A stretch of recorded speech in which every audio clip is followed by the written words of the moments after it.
খুব আজকে অবসরপ্রাপ্ত সশস্ত্র বাহিনী অধিকার পরিষদ বাংলাদেশ খুলনা জেলার শাখার শুভ উদ্বোধন ও আলোচনা সভা।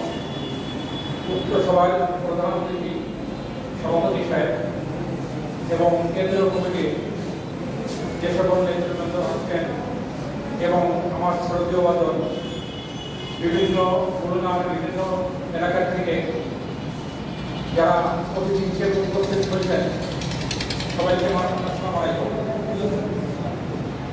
আমি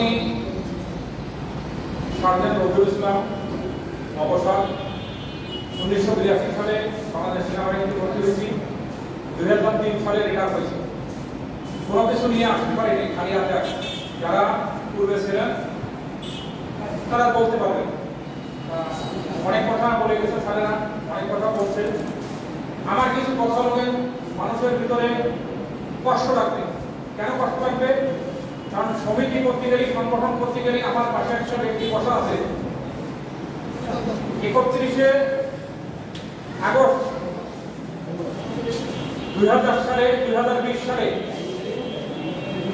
এই সমিতির প্রতিষ্ঠিতা জনাব কাজী ইসলাম তাজুল সাহেব আমাদের শুধু ব্যক্তিগত স্বার্থ না, সারা বাংলাদেশের সেনাবাহিনীর সশস্ত্র বাহিনীর জন্য এমন কিছু নাই যে বাংলাদেশ সেনাবাহিনীর জন্য বিভিন্ন ধরনের সংগঠন আছে, তাদেরকে নিয়ে ঢাকাতে বিভিন্ন সময় আমরা যাইতে পারি না। সেখানে যে উপস্থিত হয়েছেন আমি তাকে আমার মনের থেকে প্রাণের থেকে বিশেষভাবে অভিনন্দন জানাই। আজকে তার পাশে দাঁড়িয়ে কথা বলার সুযোগ স্থান পাইছি। আমার কথা হচ্ছে কি, যারা আমার সামনে আছেন অনেকে সিনিয়র আছেন, মনে কষ্ট নেবেন না।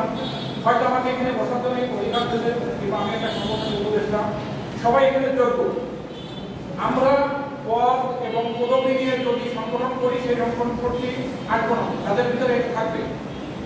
আমার একটাই কথা থাকবে, যারা এই সংগঠন করার ইচ্ছা আছে তাদের ঐক্য ছেড়ে দিয়ে আমরা অবসরপ্রাপ্ত সবাই একটা ফ্যামিলি এবং একটা ভাই, আমরা এক জায়গায় থাকবো। র্যাঙ্ক কি আছে সেটা আমরা ভুলে দেবো পিছনে। আমরা এখানে যে কাজ করতে পারবে, যে যতটুকু সম্ভব এতটুকু আমি বলবো যে বাদের আগে কখনো ছেড়ে আসেনি। আমার সামনে যদি আমার সিনিয়র কোনো স্যার থাকে তাকে আমি ইনশাআল্লাহ হাজারবার সালাম করবো এবং সেইভাবে আপনারা মেনে নেবেন এবং সেটা সবাই করবে। কিন্তু সংগঠনের ক্ষেত্রে আপনাদেরকে অনুরোধ করবো যে আমি সেখানে কি পাবো, এই সংগঠন থেকে আমার কি লাভ হবে, নিজের কাছে খরচ করে যাবো, এখানে আমি কোনো ফর্ম করলাম না, এই চিন্তা ভাবনা যারা করবে তারা এই সংগঠনে আসতে পারবে না। কিছু কথা যে আশা করে গেছে, কিছু কথা সার্জেন্ট সাহেব বলে গেছে। আমি বলছি আমি 16 সালের থেকে সংগঠন করি।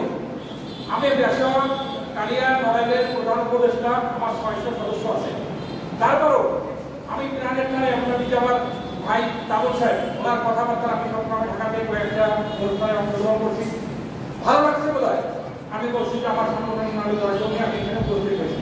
আমি কি বলতে চাচ্ছি শুধু একটু, যে আগে আপনাকে শ্রম দিতে হবে, তারপর হয়তো আপনার যদি অর্থ খরচ হবে, আপনি আসতেছেন, আপনার জানা আসার খরচ হচ্ছে, আপনার জন্য আমি নাস্তা তৈরি করতেছি, আপনার জন্য কিছু কথা বলতেছি এই কারণে যে আজকে আমার সিনিয়র ওই যে সভাপতি সাহেব বলে গেছেন যে 5টা ভাইদের আমি তাকে ডাক দিয়ে রাতের বেলা আসে, কিন্তু যার ভাই নাই তাকে আসে, কেউ আসে না। আজকে খুলনা শহরে আমরা অনেকে আছি, কোনোদিন হয়তো আপনারা আমাকে দেখছেন কিংবা স্যারকে দেখছি, আজকে কিন্তু একদিকে সবার মুখটা দেখতে পাচ্ছি। আরে কিছু না হলে আমি 15 বছর তোমার যে মারা গেছে তাকে সহস্র বাড়ি সালাম দেওয়ার জন্য এমন কোনো জায়গা নাই ফোন করি না। যশোর এবং খুলনার যে সারা সচিব আছে উনি একটা মেসেজ যে পাগলা রোগেও খালি ফোন দেন, কারণ মারা গেলে সবাই আমার ফোনটা আমি ওদেরকে ফোন দিই যে সে তাদের একটা সহস্র সালাম পায় কিংবা তাদের 20,000 টাকা পায় কিংবা তাদের অবসর ভাতাটা তেমন পায়, এগুলোর জন্য দৌড়াদৌড়ি করি। এখন কথা হচ্ছে ভাই, আমার তো এখানে কোনো স্বার্থ নেই, আমি তো রিটায়ার হচ্ছি অনেক আগে, আমার তো পয়সা নেই, আল্লাহ কিভাবে চালাচ্ছে তাই।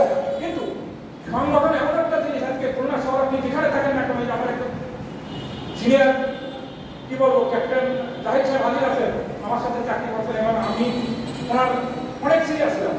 তাহলে কি আজকে ওনার যোগ্য কর্মসূচি চলে আসছে, ভালো আছে, আপনি জানেন যে আমি এভাবে কি করেছি। আপনারা শুনেছেন যে বের খুলে দিতে হয়, আমি সেই বের খুলে একদম এবং আমি সব অভিজ্ঞ যে ইসলামকে জানাইছিল প্রাইম মিনিস্টার হাসিনার দরবারে এবং মাহবুব সাহেব। আমার কথা হচ্ছে কি, আমি ঢাকা থেকে মিটিং করেছি, ওখানে যে বলছিলাম মেলাজনের আমি স্যার আপনি তো আমাকে কোনো একটা নিয়ে আসছেন সংগঠনের কথা বলতেন নি, তা আমার কিছু কথা আপনি প্রথমে শুনছেন, দেখেন তাহলে আগে আপনারা যে সংগঠন করবেন আমাকে দেখাবেন, বিভিন্ন জায়গায় ঘুমাবেন, পত্রিকা দেবেন যে আমার সংগঠন আছে 200-250 লোক আসছে, তা আমি যখন খুলনা থেকে ফোন দেবো আমার একটা লোক বিপদে পড়বে, আমার ফোনটাকে আপনি রিসিভ করবেন? ওখানে 5 জন সাথে দেখাচ্ছি, 5 জন ব্রিগেডিয়ার ছিল, একজন নিরঞ্জন ছিল, কয়েকজন নিরব ছিল। আমি বলছি আপনারা যদি আমার সংগঠন করে, আমি ওখানে সভাপতি, আমি একটা লোক অন্যায় করেছে, আমার কিছু দরকার নেই, আপনি অসুবিধা একটা ফোন দেবেন, আপনি এমন একটা ফোন দেবেন, তা 5 জন লোকের একজন যদি আমার ফোনটা রিসিভ করে তাহলে সংগঠন আমাকে নেবেন, আমি সংগঠন করবো। আর যদি তাই না হয় ডাইকে আইনে এনে এগুলো করে কোনো লাভ হবে না। সঙ্গে ভালো হলো যে আপনারা যত লোক আছে এই 316 লোক সবাই আমাদের নাম পাবেন, আমরা করবো।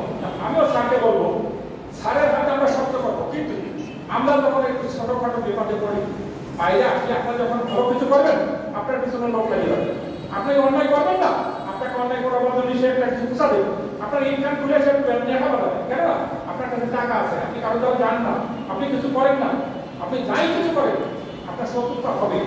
এখানে একটা কথা, যাদের মাঠ ঝড়ে ভাঙে না, আপনি আমি যদি ঠিক থাকি, আজকে যদি আরো মুসলিম আমাকে যেভাবে এই কয়দিন ফোন দিয়ে বিরক্ত করতেছে, কি বলবো, বলছেন স্যার আপনার কথা শুনে খুব ভালো লাগছে, আপনি যদি উপস্থিত হন আমার ভালো হবে, আমি বলছি যে ঠিক আছে আপনার জন্য আমি জানতে বলতে, আমি আরো 50 জনকে ফোন দিছি, এমন কোন লোক নেই কয় না সংগঠন যাবে, কিন্তু বিমানে বলে আবার কয় কি সার্ভিসের সমাপন দিয়ে আমার এই হয়েছে ভাইকে কথা বলে যে কথা বলছিলাম, আমার কথা হচ্ছে ভাই সংগঠন করে কোনো লাভ হবে, লাভ একটাই আল্লাহ তাআলা দেবে, সেটা আমাদের কেন্দ্রীয় কমিটি যারা আছে, আমাদের রেশনের ব্যাপারে 3000 টাকা করার জন্য বলতেছে, আমাদের কনফারেন্সের জন্য ওরা বলতেছে টাকা